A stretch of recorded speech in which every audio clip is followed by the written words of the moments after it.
everybody, and welcome into this episode of the Big City Sports Podcast. And we're going to start right away with the New York Football Giants. We haven't talked about them in a few weeks now, and they won a game, and then they were one Evan Ingram reception away from winning another. And if you look at the New York Giants, you look at their game against the Cowboys. I mean, if you take away a few penalties there, and Evan Ingram holds on to that ball on Thursday night, the Giants are 3-3 and in first place right now. So, what do you think of the Giants so far? As you might expect, I'm not thrilled with what happened with that Giants game against the Eagles on Thursday night. How can I be? We blow another lead, double digits in Philadelphia again. It gets old and repetitive and somehow completely predictable at the same time. New coaching staff, new roster, new quarterback, doesn't matter. We choke it away at the end. What a surprise. We got to win over Washington, but let's not pretend that that's what we're here to talk about. It's amazing with the division being so bad that the Giants could very easily actually be in first place right now. And instead, we're 1-6. We're in last place in the division after Washington beat Dallas. On one hand, I think it's a good thing because the Giants are not division contenders. And if they did somehow sneak into a playoff spot and drop back to number 18 in the draft, that wouldn't be a good thing either. But at the same time, do you know how much, as a Giants fan, I would give up to just not blow a lead to the Eagles once and then lose out the rest of the season? Because we're only going to win 3 or 4 games anyway at the most, right? But Evan Ingram, I've had enough of that dude. I can't take him anymore.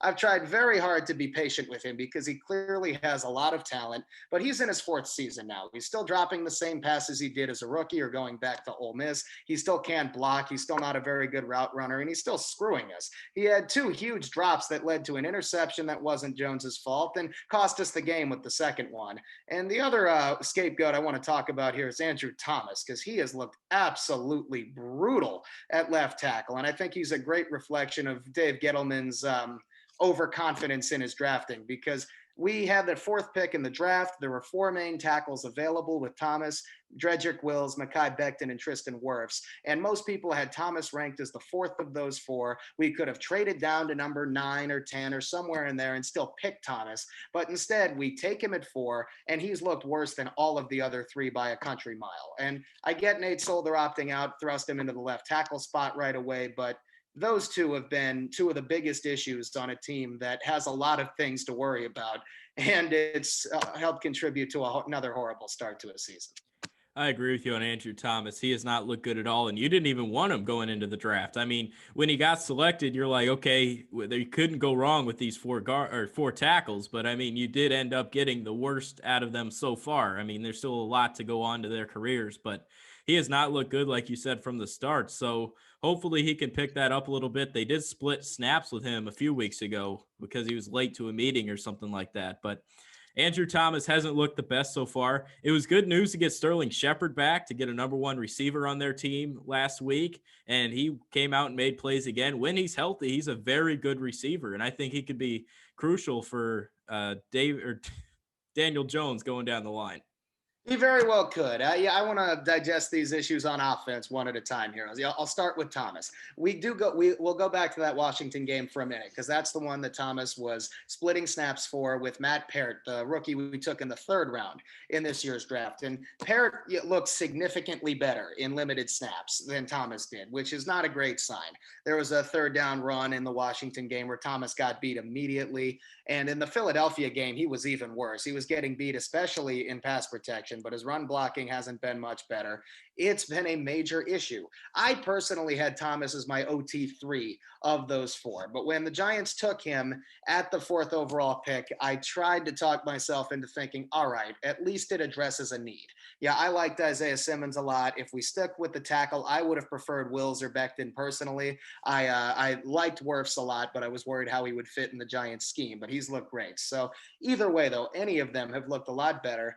Instead, though, we take Thomas, and he struggled from the get-go. And the things that we're seeing him struggle with are things that were available on tape when, going back to his games at Georgia, and they've been big issues here as well. So every rookie tackle is going to get beat sometimes. I understand that. But Thomas does not have the athleticism, especially in his lower body, to recover when he gets beat. He's getting beat to the inside constantly. And on the rare occasions they go outside, you're supposed to move the defensive end up the arc, at least, delay their getting to the quarterback. We're seeing Becton and Wirfs, especially with their massive athleticism, able to do that. But Thomas cannot. He's getting beat immediately. He's overextending right away and giving up all of his leverage because he's a big, strong dude and he's wasting his anchor. So he's only 7 games in. There's absolutely room for improvement and time for him to improve. But I have not liked what I've seen from him at all so far.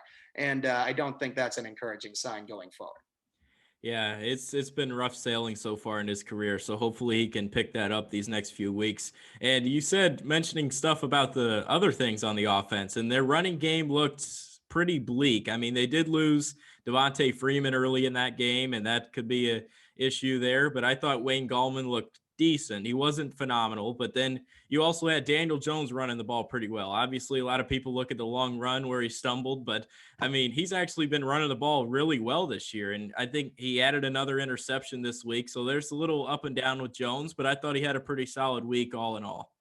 The Philadelphia game, I'm not going to pin on Jones at all. That's one thing I will not listen to during all this crap. And most of the things being said are deserved about the Giants. You want to criticize Thomas or Ingram, especially. Those are absolutely warranted and deserved. Evan Ingram, the interception Jones threw hit Ingram in the hands and got tipped up. I'm not going to blame him for that. And the drop at the end of the game was put absolutely perfectly there. I mean, you can't ask Jones for a better throw. For once, I actually like that play call on the 3rd and 6 from Garrett there. Made a lot of sense. You get an athlete in space who has a step. That should have been a touchdown. At the very least, it would have been a 20, 30-yard gain that we could have run the clock up further down. So, that side of the ball, Sterling Shepard comes back. He absolutely had an impact, which is great. But Jones did a lot of very good things. I'm not going to harp on where he trips on the long run because the Giants scored a touchdown a couple plays later. No harm done there. The Eagles were down 14-10 at that point. They have a long drive. They go for it on 4th and goal from the 3. They don't get it. And Jones leads a 97-yard touchdown drive. It was the best drive of his career, capped off with a touchdown to Shepard on a fantastic play design. I know I don't say that very often, but I love the concept on that play call from Jason Garrett. This is the one podcast I had time to go back and watch the game film before we record, and I thought that made a lot of sense. They utilized him well. We should be talking about Jones having one of the best games of his career right now, and I still think he did. But the lack of offensive line, the disappointing weapons, especially Ingram.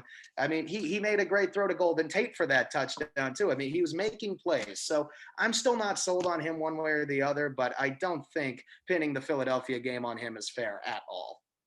Switching over to the defensive side of the ball, once again, James Bradbury's making a great impact on that defense with another interception added.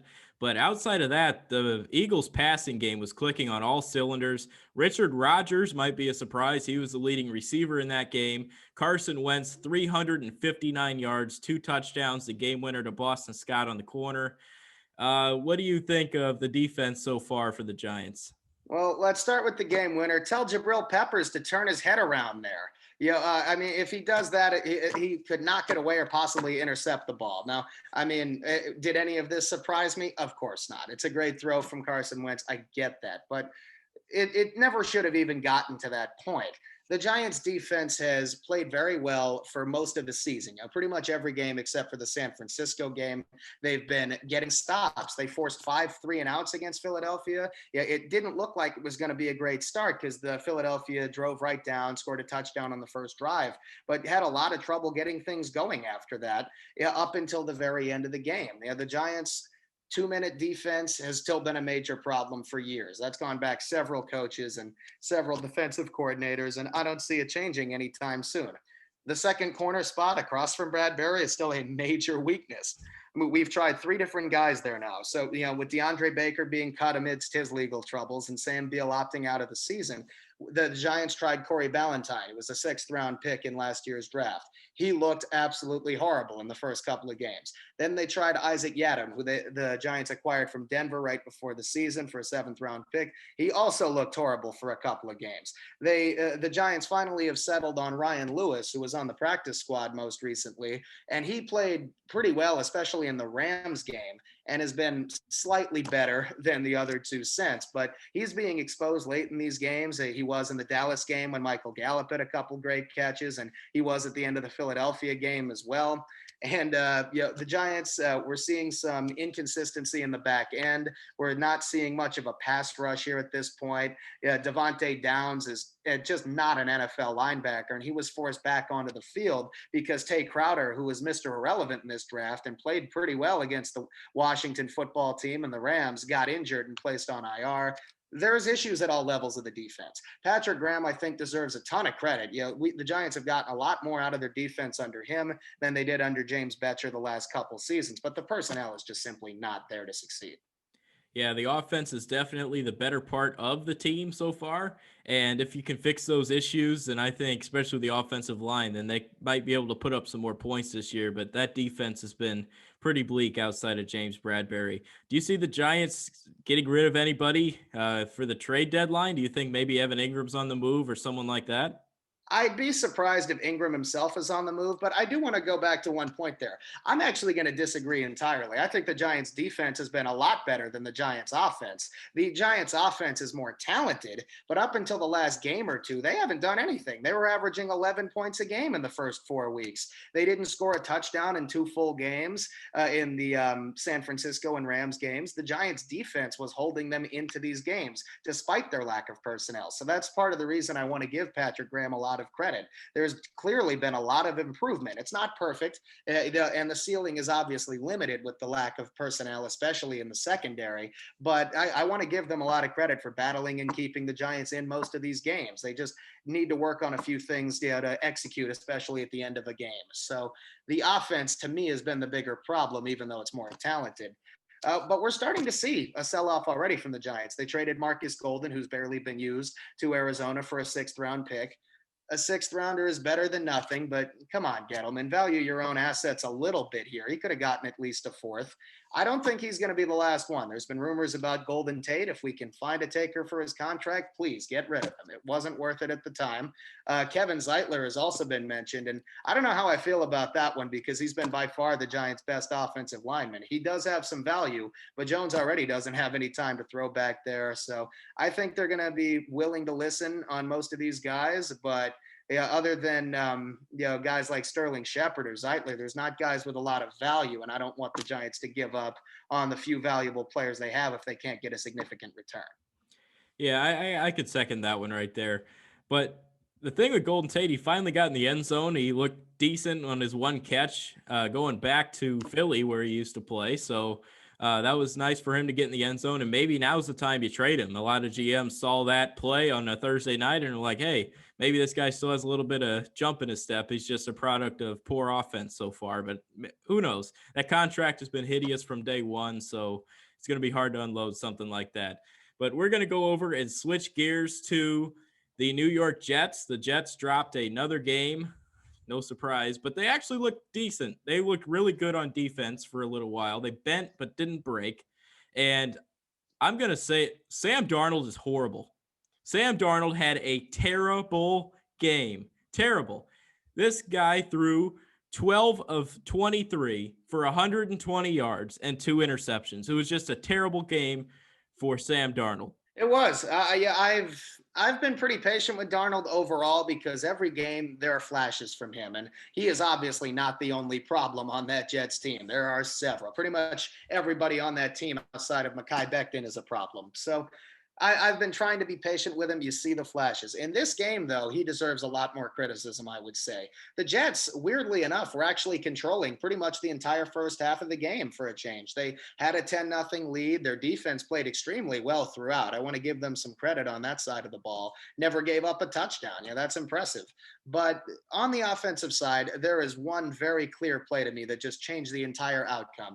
And that's Darnold's interception in late in the second quarter when he tried to force a ball there in heavy coverage. Dane Jackson easily picked it off. The Jets were driving. They could have gone up at least 10, possibly 14 at the half. It was 10-3 at that point. The Bills kick a field goal. The Jets still have a 10-6 lead at halftime, but it absolutely should have been bigger. The Jets actually controlled the entire first half, and that was an absolute backbreaker.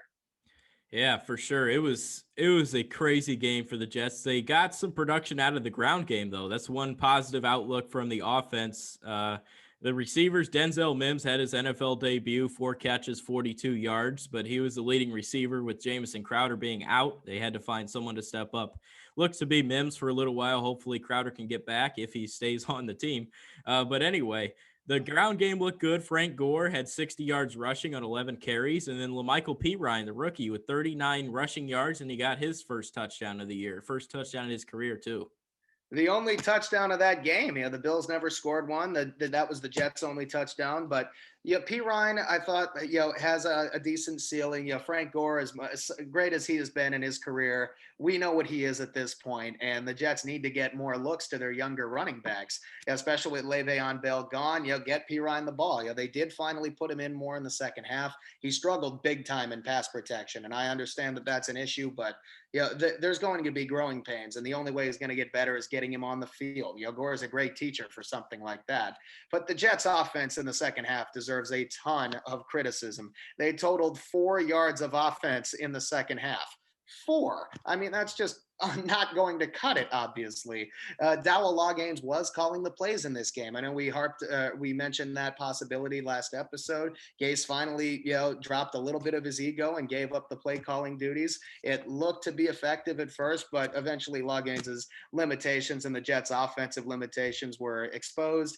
The offense could not get anything going through the ground or through the air or on the ground, excuse me. The protection was absolutely a huge issue for the Jets as well, especially on the right side of the line. Not having Crowder, that safety blanket, is definitely a factor, but there is not a silver lining on that offense, especially in the second half. The only first down that they had was called back to penalty when Chris Herndon finally made an appearance, and they call it back. And he has been a complete bust for the Jets the last 2 seasons. So the floor is extremely low for the Jets offense, and it can get worse. Absolutely. This this is just an ugly scenario right here. And the only team I think right now that is with them in the race for Trevor Lawrence, I think, is the Jaguars. And you look at their schedule coming up, they have maybe 2 winnable games. If you want to throw 2 in there, I'd be generous. They got Houston, which I'd still give them a loss. And then they also have either Cleveland or Indianapolis. Take your pick. I think both of them win. So, I mean, if the Jaguars lose out, they're 1-15. That's not good for the Jets, because if they end up winning 1 or 2 games, they're going to be out of the Trevor Lawrence sweepstakes. So I want to transition a little bit over to the trade deadline for them. They don't have a lot of pieces, I don't think. Jamison Crowder is very attractive when he's healthy, so maybe a lot of teams see that as a potential add. Someone like Indianapolis or someone later on I'm going to mention as a place. But Jamison Crowder, you think he's on the move, or anybody else on that team? I think if the Jets were smart, Jamison Crowder would be on the move. I do not have enough faith in them to give them that credit yet. I think Joe Douglas, knowing that wasn't his guy, the new GM, I think he'd be open to it. He has the most value of any rent or any asset on this team. I think he could get the Jets maybe a 3rd-round pick in return. Outside of that, I mean, I think the Jets should sell off. There's not much to go for there. I mean, this is like a garage sale taken down a few notches, pretty much. Looking at the defense, you might be able to get a mid-round pick for a Marcus May or a Bradley McDougald, bless Austin, one of those guys. Most of the secondary outside of Pierre Desir might get you something, but that's really about it. The Jets don't have many building blocks on that team. I don't think they're going to shy away from a Sam Darnold trade in the offseason, especially if they do get the first overall pick. Because if they do, Darnold's gone. Let's be realistic there. But I don't think he's going to get traded midseason. So I think the Jets should trade something, but there's also not much that any other team would need or want. It's more like day 3 of a garage sale where all the good stuff's been picked upon. So anyway, like you said, if they do end up getting the first round or the number 1 pick, Sam Darnold's going to be gone. And look, there are a lot of teams after this year that have question marks at the quarterback position. I actually looked at this deeply. If Drew Brees retires, I mean, you got Jameis there, you got Taysom Hill. I don't know what they're going to do. You have Brady, who could potentially be gone later. I think he's still going to play a year or two more. And then you have Indianapolis, who's not too sold on Rivers, although they are right now. I doubt they will be when he ends the season. You got the Bears have a question mark. There's a lot of openings for quarterbacks. So I think even if they do end up getting the first round pick, they can still get some value for Sam Darnold. Well, if we go back a couple of seasons with Arizona, they traded Josh Rosen to Miami and got a second round pick back. And I think Darnold has more value at this point than Josh Rosen did. We all know that Rosen's career is pretty much done at this point, unfortunately. He's on Tampa Bay. Do we really think that he's eventually going to be the starter there? I doubt it. I do want to bring up one more potential destination for Darnold. I think the Pittsburgh Steelers would definitely look into him there. I know Roethlisberger is still playing at a very high level. They're 6-0 at their they're 6-0 at this point. I had to make sure they didn't blow that lead against Tennessee. But I understand that they have one of the NFL's best rosters, but Roethlisberger is aging. They are going to need a successor at some point. I could absolutely see them taking a flyer on Darnold after the season, or at least keeping him as a backup for a year or two to possibly groom him, maybe get him behind an offensive line that doesn't suck for a couple of games. It might build some confidence for him. And I think Pittsburgh could get him for a second or a third round pick. So I think that's something that could make sense for both sides. Yeah, it's a nice spot for them there because Big Ben's on the end of his career. They do like Josh Dobbs a lot. I mean, they did trade him to the Jags for last year. They ended up getting him back. That was sort of a weird thing, but they like Dobbs more than Mason Rudolph right now. So, I mean, I don't think Josh Dobbs is going to be the best option for the Pittsburgh Steelers, but obviously it's something to keep an eye on if they were to transition from Big Ben. But we're going to head over to the Chicago Bears. They lost a big one on Monday Night Football. Once again, Bears-Rams on prime time is a snooze fest. I didn't think any of this game was fun to watch from a football fan standpoint. Once again, here we go. Johnny Hecker's the player of the game. When the punter is the player of the game, and you have defensive games with Bears-Rams on prime time the last 2 years. 2018, we had the cold game in Chicago late in the year. Then last year, we had the game on Sunday Night Football. And then this year, we have Monday Night Football. How many times are we going to see the Bears-Rams and have it be a snooze fest? I mean, I could have fell asleep, woke up, and realized there was no implications with this game whatsoever. The Bears lost the game. That's the main point here. What did you see out of the Bears that makes you upset right now? Well, there were a lot of things to harp on in this game. This is we're recording this one about 20 minutes after the end of the Monday Night Football game. So these are fresh opinions here. The Bears' offense was terrible in this game. And I want to give a lot of blame to Matt Nagy's play calling here. I thought he was atrocious all night. One that I really want to harp on is when the Bears were still down, I believe it was 14, go for it on 4th and 1, and they call a toss play to Cordero Patterson. I hated everything about that. Terrell Lewis made a great play for the Rams to break that up, but the Rams defense is too talented to allow things like that to work, and the Bears offensive line is atrocious. It's been really, really bad. They play a much better Rams team. While they're not perfect, the Bears finally play a more legitimate opponent, and some of their flaws are exposed here. I'm not saying that the season is over or anything like that. The Bears are still 5-2, and they're likely to win at least 9 or 10 games this season. So I just think Bears fans need to take this as a reminder that they are not guaranteed to make a deep playoff run here or anything, and that there are several flaws on this team, especially on the offensive side of the ball. The offensive line is not good. Nick Foles does not have much time to throw on pretty much any play. Now, I get that the Rams defensive front led by Aaron Donald is extremely talented, and that's definitely a contributing factor. But Foles, I was not impressed by in this game. There wasn't much of a running game to speak of, and the run defense was surprisingly suspect for the Bears as well. Malcolm Brown had a big game. So I do think that the Bears need to take this as a reality check, know that they are still a talented team, especially on defense, but also realize that there's a lot of flaws that they need to overcome if they're going to make a run in the playoffs. Louis Riddick said it best on Monday Night Football.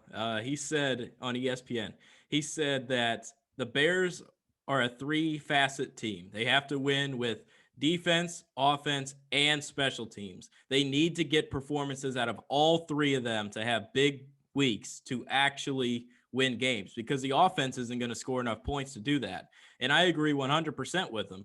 I think that's a knock on Matt Nagy, who is not the best play caller over the last few years. This game reminded me a lot of 2019, where the defense is on the field for a lot of the game. Time of possession, definitely more to the Rams side until late in the game when they had to make up some garbage time. But I mean, this is a scenario where Matt Nagy once again on a 4th and 1. I'm not going to get heated over this because I've seen it far too many times. Cordero Patterson in the game to run some pitch. I mean, just QB sneak here. Why? I mean, or just run it with a fullback or go to Montgomery. Something that gets you the first down. It's a 1-yard play. Don't pitch it. Don't do any of that nonsense, Nagy. What are you thinking? So I'm sick of seeing this. And then the Bears, like you said, the offensive line was horrible. You see Cody Whitehair go down. Sam Mustipher came in to take some snaps at center. Hopefully that's not too big of an issue there. But once again, this team is not as good as it's shown. And I think Matt Nagy's holding this team back. It's hard words, but I think it's true. He's holding this team back from its true potential. Well, this is year 3 of Matt Nagy now, and we're seeing a lot of the same tendencies we did in the first couple of seasons. And I agree that it is holding them back, especially on the offensive side with the running game.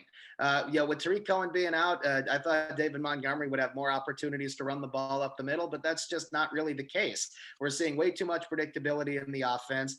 I know that the Bears do not have a ton of weapons at receiver. We have Allen Robinson, who is able to make a couple of big plays. He caught the one deep ball that falls through, and that was the Bears' first 40-yard passing play of the entire season. He throws a solid deep ball, but I think this game was a great example of the limitations of the Bears' offense. I think their defense is a lot better than they played tonight. I think that can be just drawn up as a off night. But the offense, I do think that is an accurate representation of what they are going to be going forward, especially playing a good defensive front like the Rams.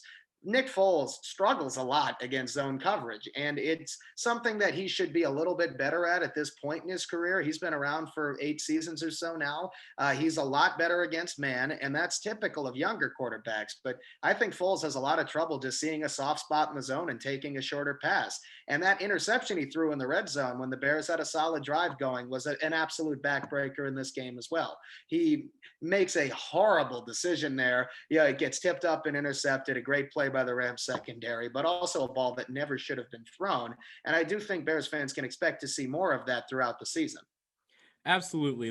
That pass could not be made in that situation. Throw it to the back of the end zone, hit the front row of the stands. It doesn't matter. Just throw it out of bounds there.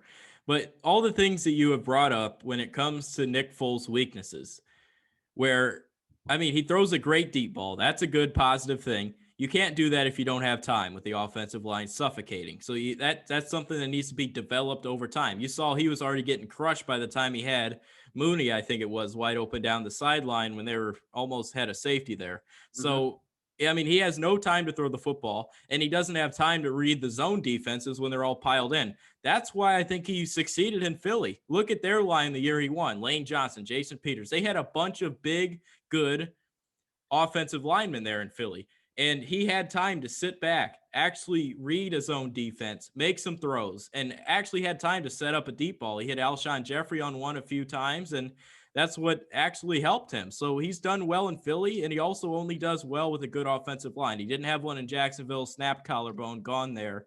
And we're seeing the same thing here. That's why I've been saying since day one he got the job. The offensive line has to protect him. Otherwise, it's going to get ugly.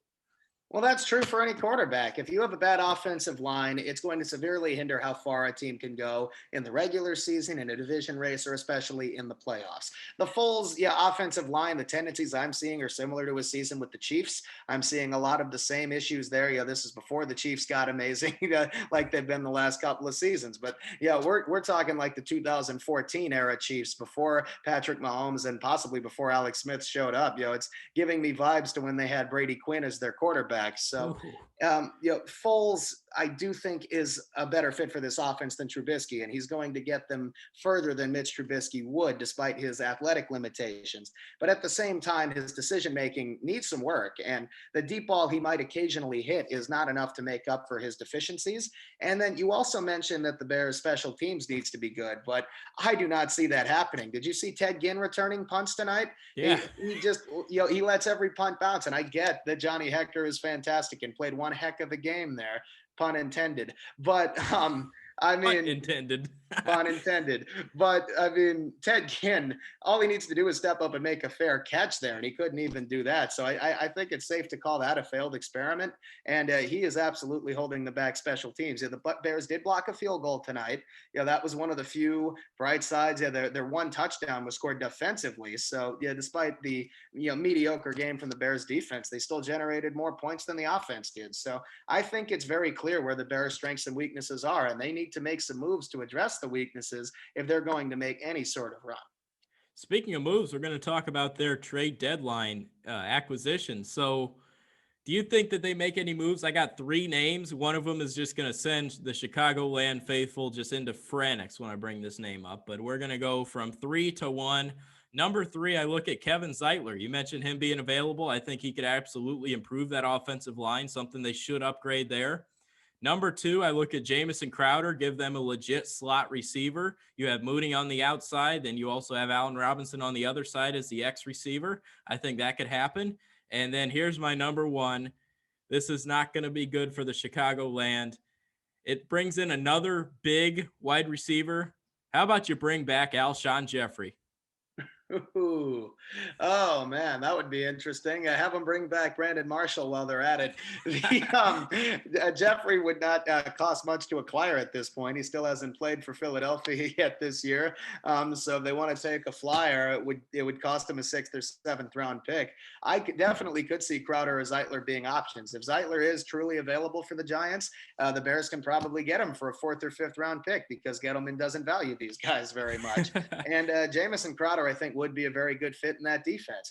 The Giants and Jets are two of the worst teams in the NFL. So the Bears can target some of the assets on those teams. I think somebody that they should be looking at is, we're looking at some of these teams. So teams that are struggling this year, like the Houston Texans, the Minnesota Vikings, the Atlanta Falcons, all of them have some valuable pieces. If we're going to address the offense, I think the Bears should call Houston about a guy like Brandon Cooks, for example, or even Randall Cobb might be an improvement at this point in his career. And neither of them, I don't think, would take too much to acquire. I know that Houston doesn't have Bill O'Brien anymore, but with Kenny Stills on that team as well, there are some wide receivers that they could go after and only give up a mid-round pick for. I know with Minnesota, Adam Thielen would have too much of an exorbitant cost, and Justin Jefferson is going to be somebody the Vikings hold on to. But they have some assets on the offensive side of the ball as well. They have a couple of decent linemen they might want to go for. And then I take a look at the Falcons and say maybe a Russell Gage. If the Falcons make him available, I think he would be a great fit. So at the same time, even though there are players there for the taking that could make for a modest upgrade on either the line or the wide receiver room, I do not trust Matt Nagy's play calling enough to maximize their potential. So I don't think it's going to improve the Bears by a significant amount. Yeah, I'm with you there. I think a Minnesota trade would be tough because it's in division. I think that might shy them away for any potential compensation for what they're giving up there. But I say you bring back Johnny Knox off the streets. Bring him in. Why not? Anyway, we're going to talk some association. It's been a while since we've talked about the NBA. You probably got that sense why Swig has the New York Knicks hat on today. Usually he tips what we're going to be talking about with his hat choice. So the first team we're going to talk about is the Chicago Bulls, keeping it in Chicago. Head coach is Billy Donovan. We talked about that. We're going to talk free agency today. We'll get into the draft before the draft and after the draft. But free agency needs, what do you think there are right now? I have a few that I have, but you can go ahead with yours. Well, the Bulls, I think their biggest need is on the wing, but they're not going to have a lot of salary cap flexibility. So I don't think this is going to be an offseason where the Bulls are going to make a big splash in free agency. I know there aren't many stars available anyway, but Otto Porter has a player option that we all know he's going to opt into. It's $28 million, I believe. He would be an absolute fool to give that up. The Bulls are going to be stuck with that contract for one more year, and that's going to severely limit the players that they could bring in. They are going to have the mid-level exception available, which I believe is worth a little over 9 million, and a biannual exception of about 3.6. Those are their biggest assets at the moment to bring in free agents, other than veterans minimum contracts. So I do think what the Bulls do in the draft is going to be a much bigger building block or a much bigger step in terms of how the Bulls want to build this team going forward. But this is a very important offseason for them. They need to identify a couple of building blocks. They need to see what they have with the young players on the roster, like a Lauri Markkanen, a Kobe White, a Wendell Carter. Yeah, we'll see how Karnisovas and Billy Donovan value these players. Karnisovas has preached that he wants to make a legitimate effort at developing these young players the Bulls have. We'll see if that's true, and we'll see what the Bulls do at number 4 in the draft as to how they want to fit this new piece into the puzzle, because I think wing is their biggest glaring need, and they're not going to be able to get a long-term solution in free agency with their lack of space. Do you think if they end up moving Tomas Satoransky, if they can go after someone like a Joe Harris who's looked good in Brooklyn, I think he could be a nice fit, give them the outside threat, move Levine to small forward, and then either draft a point guard or go with Kobe White there. I think Joe Harris is definitely going to be a target, but at the same time, he's going to need a new contract. He's a free agent with Brooklyn. They have his bird rights, and the big question we'll get to them is if they're going to go after a third star, which would force them to let Harris go. But it would be a team to me like the Hawks or possibly the Knicks who actually have the cap space in the offseason that might make a big run at a Joe Harris. They can trade for him, and if they have the bird rights, they can go over the cap to keep him. But I don't see that moving the needle enough, and it would also cost the Bulls a lot of their depth to pick him up. If they do not address the a court leading or court whatever you want to say it, point guard that can actually distribute the ball, unlike Kobe White, who's more of a shooting point guard, I think someone they should look at is DJ Augustine. I think especially if Chris Dunn leaves, that's another backup point guard who can actually facilitate a little bit. I think a reunion with DJ Augustine would be nice.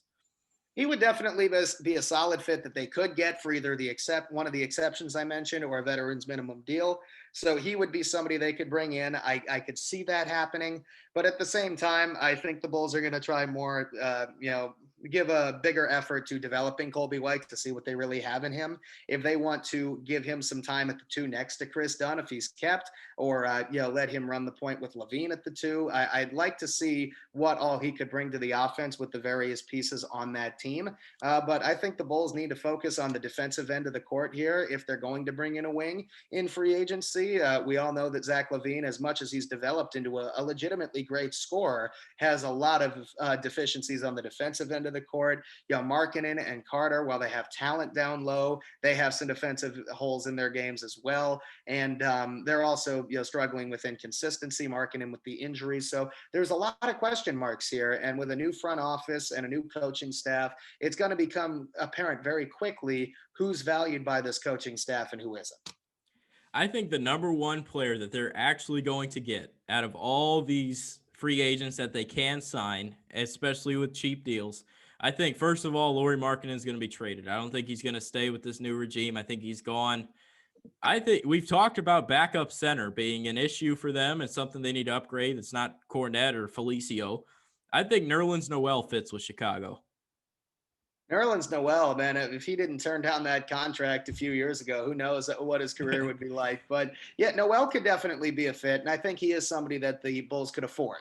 I think he'd be a solid person to target there. Luke Cornette, I remember on the Knicks, he cannot defend either. He makes the occasional 3-point shot and does nothing else. And I think Satoransky would be a good trade chip for the Bulls to dangle because I don't see him sticking around long term. I think the Hawks would be very interested in him if they can't find a defensive type of guard in the draft.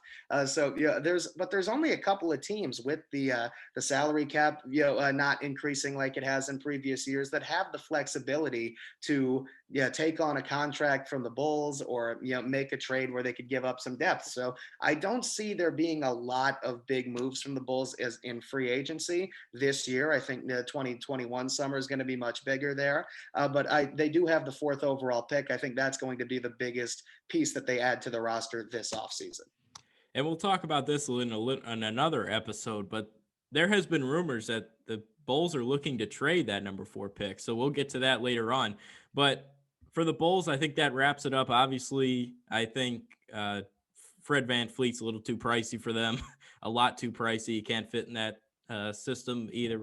Anyway, so I don't think Fred VanVleet ends up there. Do you think he ends up with the New York Knicks?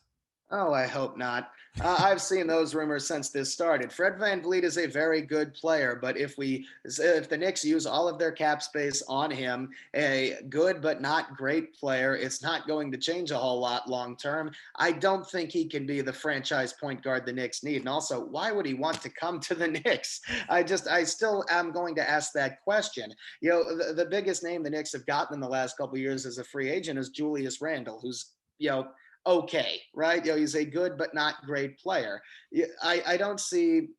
We need the Knicks need to give Leon Rose, the new president of basketball ops, and Tom Thibodeau, and the new front office guys a chance here to see what their philosophy for building the team is. But the Knicks have gone through several of these rebuilds or mini rebuilds before. New front offices, new GMs, new coaches. It's just all just part of the cycle at this point. Until the Knicks prove that they can actually build a foundation for a contender, nothing's going to change with the long-term outlook of the team. I think someone that could help Mitchell Robinson's development a little bit would be someone like an Aaron Baines. I think he fits well with the Knicks. They obviously have some space there that can actually bring in someone like that. I think Baines would be a nice fit for the Knicks there. And I mean, plus Tom Thibodeau, he likes to coach defense. That'd be pretty cool. I would love to have Aaron Baines on the Knicks, mostly because of that amazing Twitter account, with the Aaron Baines fan account there. But, he can shoot. And, that's one thing Mitchell Robinson, as much as I like him, cannot do. He is a defensive center who can score on dunks and alley-oops, and that's about it. But what the Knicks need to do in free agency, they are one of the few teams in the league that could have some cap space. There's not any move the needle type of guys available in free agency, assuming Anthony Davis opts into his player option in LA. And he's not going to leave a team that just won a championship to come to New York anyway. So what the Knicks did last offseason when, excuse me, when they traded Porzingis and got a couple of picks back and got the cap space, they were saying they were going to sign 2 max free agents. That obviously did not work out. And when it didn't, instead of using that cap space to take on some undesirable contracts and also getting some assets from these teams, they sign middle of the pack guys, Randall, Elfrid Payton, Wayne Ellington, to Bobby Portis was the most egregious of them to me, and Marcus Morris, to guys who are decent but aren't going to change the outlook of the team. They're not going to make the Knicks a playoff contender, and it's going to keep them from making moves where they could get some more assets from teams desperate to unload a bad contract. So I like the Knicks to use the cap space they will have this offseason to do that and pick up an extra first round pick, maybe a prospect, something that can help rebuild the team going forward. Yeah, the good news about the Morris signing was they did get something back in return for trading him at the deadline. So that was one positive there. Plus, he gave them production on the floor that was an eyesore when you watch Knicks games. But anyway, I think one more name before I go off. I'm just naming a bunch of players here. But I think another young player they can go after in free agency is Harry Giles. He was a first-round pick back in 2017. He's on the Sacramento Kings last year. I think Giles is an interesting name. He's only 22 years old and still has a lot of developing to do. I think he could be a decent fit there. He's somebody the Knicks could look to bring in.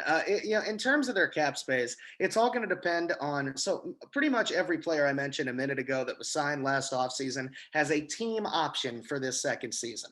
Portis and Wayne Ellington in particular are almost guaranteed to be declined. And Portis in particular, thank God, I could not stand watching him. But the Knicks bring in all these ball dominant players around RJ Barrett instead of guys who can space the floor. The Knicks have been trying for years to get shooters on the team. The only one that's made a decent impact was Courtney Lee a couple off seasons ago. He was leading the league in 3-point percentage one of his seasons in New York. But the Knicks in this past off season, Ellington's supposed to be able to shoot. Reggie Bullock is supposed to be able to shoot. Marcus Morris was playing very well. He was the one that the Knicks actually turned into another first-round pick. So I'll give that one a pass. But he was also signed almost by accident because he backed out of a deal with the Spurs.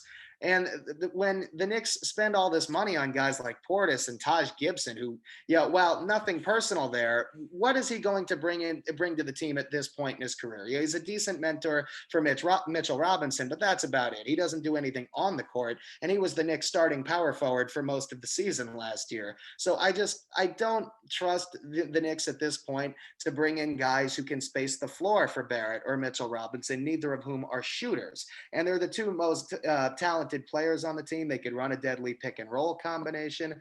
But until the Knicks get a point guard that can attack the basket and collapse the defenders and to kick out for an open look, they're not going to be generating shots for Ellington or Bullock or somebody like that. So, and the 3 point guards the Knicks have right now are Elfrid Payton, who has the team option in his contract, and then Frank Ntilikina and Dennis Smith. And none of them, even on their best day, are good shooters. So until the Knicks address that, it's going to limit what a free agent signing could do for them. And via trade, you mentioned bringing in guys with big contracts to sort of fill that cap this year and actually get some positive picks back. And then you got the big free agent class of 21 if anything happens there. But who are some names that you think would bring in to the Knicks, or just big contracts that you would mind the Knicks that could actually benefit to them a little bit this year? Well, the only ones I could think of are guys like Chris Paul or Blake Griffin, who are on these huge contracts. I know Griffin's not a point guard, but a star player like that Oklahoma City or Detroit would be desperate to get rid of and attach an asset to. But the thing is, they both have multiple years left on their contracts, and that would take up a ton of the cap space the Knicks might have in the summer of 2021, or they're going to play this free agency game again. And once again, I'll believe a star signs with the Knicks when I see it. They've given me no reason to believe otherwise. I understand, that the cynical view here might be grating on some people, but the Knicks in particular have been terrible for 22 years now. So until that changes, I'm not going to have a lot of hope for this team because I've seen all of this happen before. The Knicks are going to be hesitant to bring on a Paul or a Griffin because they have multiple years left on their deals. They're going to want to be cognizant of the 2021 free agent class. And I think Leon Rose, because the Knicks have the 8th and 27th picks in this draft, is going to be open and trying to make a trade up the board in the draft. I know we'll get into that in a couple weeks, but there's a rumor out that behind LaMelo Ball, the Knicks have Killian Hayes ranked as their second point guard. He is a better shooter at the very least, so I'll give him that. But it would be a big swing to take there, and the Knicks don't exactly have a good record with those. Absolutely. We're going to switch over to the playoff team, Brooklyn Nets, and it was an interesting year for them where they now they actually bring in Steve Nash as the head coach, and they also brought in former Knick Amari Stoudemire. But anyway, so the Brooklyn Nets made the playoffs last year. We said Jacques Vaughn did really good coaching them down the stretch, and some thought he could have kept the job, slapped the interim tag off of that, and just kept head coach on there. But anyway, the Nets roll into this offseason with a little bit of question. They do get their stars back, which is positive. You get Kyrie Irving and Kevin Durant back, so that's good news for them. And the only big thing I can think of right now for them is, do they pick up or decline the option on Garrett Temple? It's about the only team option that they have. Absolutely. He's the biggest free agency decision besides Joe Harris. He's obviously the most important piece.